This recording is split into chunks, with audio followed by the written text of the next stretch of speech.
Hey, welcome to the Metal Detecting Show, episode number 12. My name is Kieran and I have been metal detecting for the last 30 years, and during this week's show I discuss crop calendars, and we have a regular tech time out where I talk about metal detector frequencies and of course some news from the world of metal detecting and treasure hunting. So, if you want to enhance your metal detecting knowledge and take your treasure hunting to the next level, subscribe and listen to the Metal Detecting Show.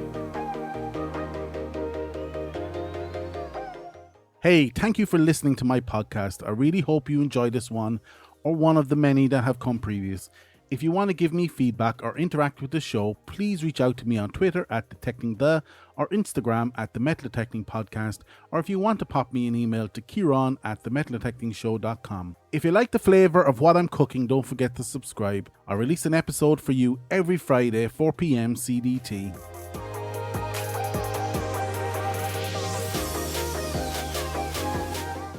Before I start, I want to give a shout out to Grant Tyndale on Twitter at Dark Great Bear, who messaged me via Twitter to let me know that he found my episode on how a detector works very helpful. Grant wanted to know how long will I be producing the show for, and to answer that, it is safe to say, with episode 12 in the bag, that the habit is truly formed and I plan to release every week for as long as I have suitable content.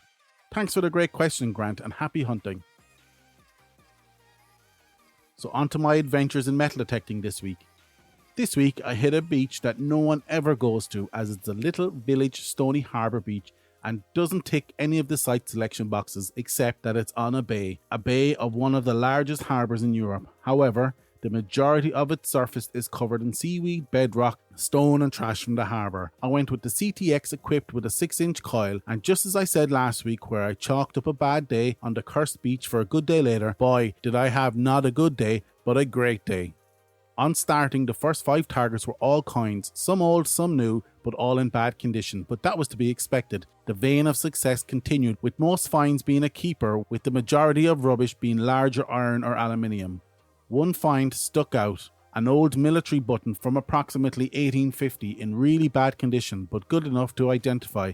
Check out the pic on Instagram at the Metal Detecting Podcast. I came home after a few hours buzzing and in stark contrast of the previous week where I was dejected. But that's metal detecting for you, I suppose. Next week I'll be returning to the harbour beach to see what other goodies it produces for me. Okay, another unusual discussion point this week, and that is the importance of knowing about crop calendars. Really, crop calendars, I hear you say? No, I'm not losing the plot here. Think about it. Think about it in the context of asking a farmer for permission to search their land. Think how knowing this will grease the wheels and make it an easy decision for the farmer to make. Imagine going to a farmer and asking him for permission just as he was about to sow his land up. That'll be a straight no. But remember, make it easy for them. Ask the same question just as they've finished up harvesting and it'll be an entirely different outcome. Probably, but more on this later.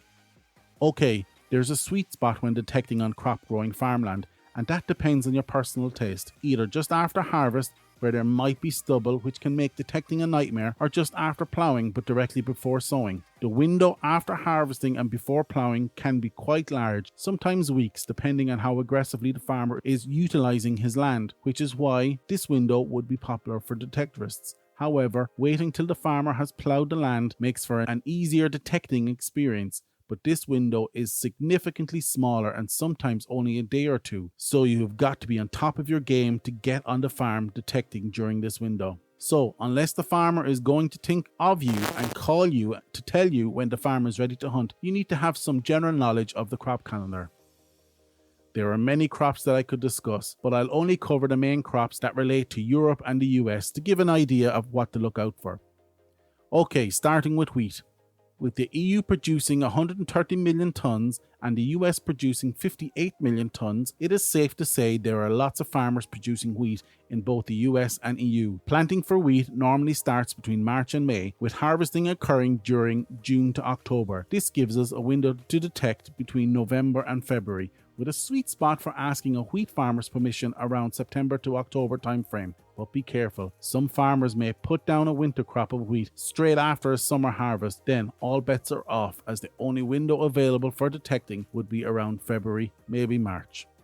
Maize. The biggest US crop with 325 million tons grown every year, but follows the same calendar as wheat. Planting for maize normally starts between March and May, with the harvesting occurring during June to October. This gives the same window to detect between November and February, with the sweet spot for asking a maize farmer's permission about September to October timeframe.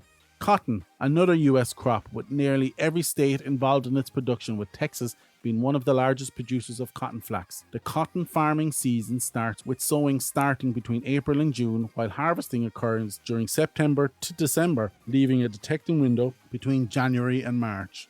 Finally, looking at fruits and tree farming. These are normally only harvested during fall or autumn, but even then, metal detecting between the boughs of a fruit orchard shouldn't be a problem for any day, except the days that the harvest machinery is in. So have at it, but it might be worth offering assistance fruit picking to help secure permission for the rest of the year.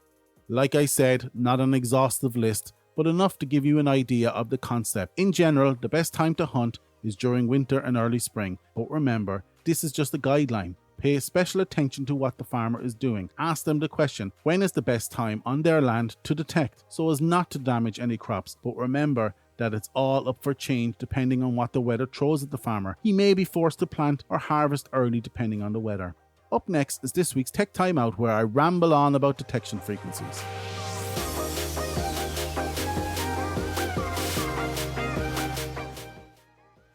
Okay, time for this week's Tech Timeout. Frequencies. I'm going to talk about frequencies. I mentioned in episode 1 during the Tech Timeout then about discrimination that frequency deserves a Tech Timeout all on its own. So here it is.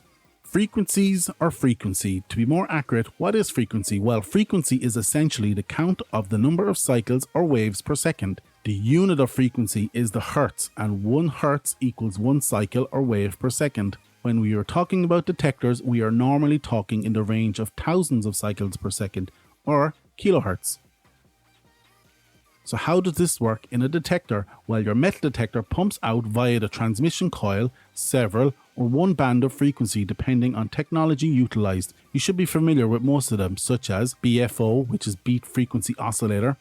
This is the most basic of metal detecting technology and incorporates 2 oscillators, one for transmission or search and the other for receive or reference oscillator. This is the most basic of metal detector technologies and incorporates 2 oscillators, one oscillator for transmission or search and the other oscillator for receive, or sometimes called the reference oscillator. These oscillators are paired together, but the frequency is offset slightly. These 2 frequencies are mixed together to produce a signal that contains the sum and the difference of both frequencies. When the coil passes over a metal object, this changes the outputting signal, and the difference to the reference signal is represented in an audible signal for us to hear. Most low-cost detectors utilize some form of this technology, such as the Garris 8 150 to the 350. Pulse induction is a one-coil system where the coil takes turns in transmitting a pulse into the ground, then switching to listening to the resulting magnetic induced field. It will do this up to 100 times per second. Pulse induction machines, or PI machines, are great in sites with no trash, great on beaches as they can ignore salt and mineralization. They are also able to detect deep down, and all this sounds like our ideal detector, but alas, they cannot discriminate at all. And then you've got full band spectrum, or FBS. Minelab's patented technology, FBS, simultaneously transmits a broad range of 28 frequencies from 1.5 kHz to 100 kHz. The increased frequency range allows FBS technology to offer more accurate target identification, improved depth of detection, and improved sensitivity, or so Minelab say. You've got the broadband spectrum, or BBS, used by the Excalibur. BBS, or broadband spectrum, simultaneously transmits, receives and analyzes a broad band of multiple frequencies to deliver substantial detection depth, high sensitivity and accurate discrimination for a wide range of target types. Now, if you ask me, they all look similar, except for whatever marketing spin has been put on the technology. Essentially, they all come down to the following. A pulse, or a wide spectrum of pulses, all at different frequencies, are transmitted and then received and processed depending on what proprietary functionality is built into the control box. But no matter what the technology, they all operate between 1.5 kHz to 100 kHz, but most operate to specific frequency steps, such as 6.5 kHz, 15 kHz, 18 kHz, and on and on and on. And all use a 2-coil system of transmit and receive, except the pulse induction, which uses a monocoil to take turns in transmit and receive. So how can I use this information? Well, let's look at low frequencies versus high frequencies. Starting with low. Lower frequencies have a longer wavelength, and because of this, they are better at ground penetration. They are really good at detecting high conductivity targets such as silver. They are not great at finding smaller targets, and they are not good at identifying low conductivity targets such as iron. Lower frequency will penetrate the surface of a target further. Because of this, it will detect gold more easily. See episode 1, Tech Time Out, where I go into this effect extensively. Now, looking at high frequencies. Obviously, they are shorter wavelengths, very good at detecting small finds, very good at detecting low conductivity objects. They can't go as deep as lower frequencies, but are more sensitive to ground mineralization. So you can see that focusing on just lower frequencies or just higher frequencies is not the way forward. What we need is both, so we can benefit from the best of both worlds, and that is what most high-end detectors are focused on, albeit different versions of the same technology. Fire out a bunch of pulses at different frequencies, both low and high, watch the received data through a bunch of filters, and present it to the user for them to make a decision. That's it for this week's Tech Time Out. Up next is the news roundup from the world of metal detecting.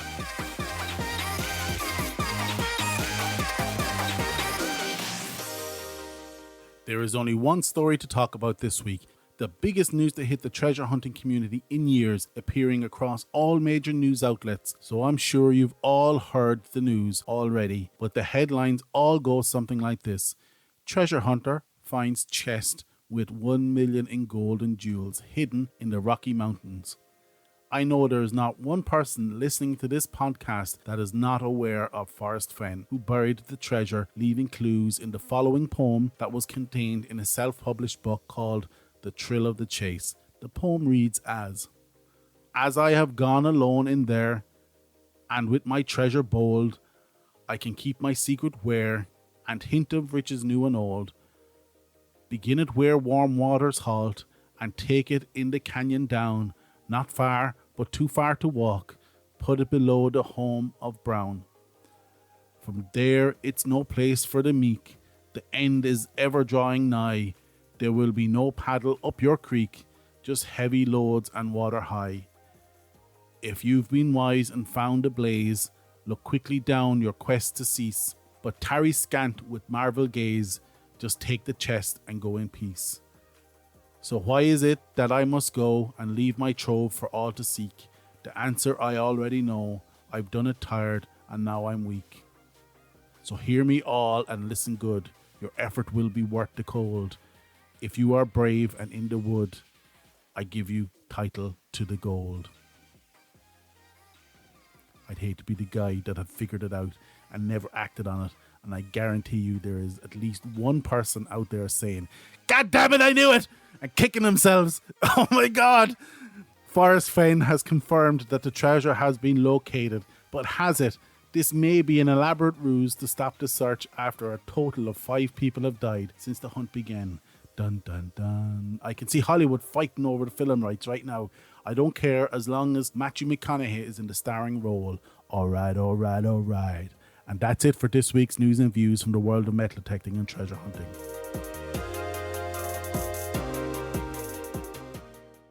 Okay, I hope you like this episode of the Metal Detecting Show podcast. Follow us on Twitter at DetectingDe or Instagram at the Metal Detecting Show podcast.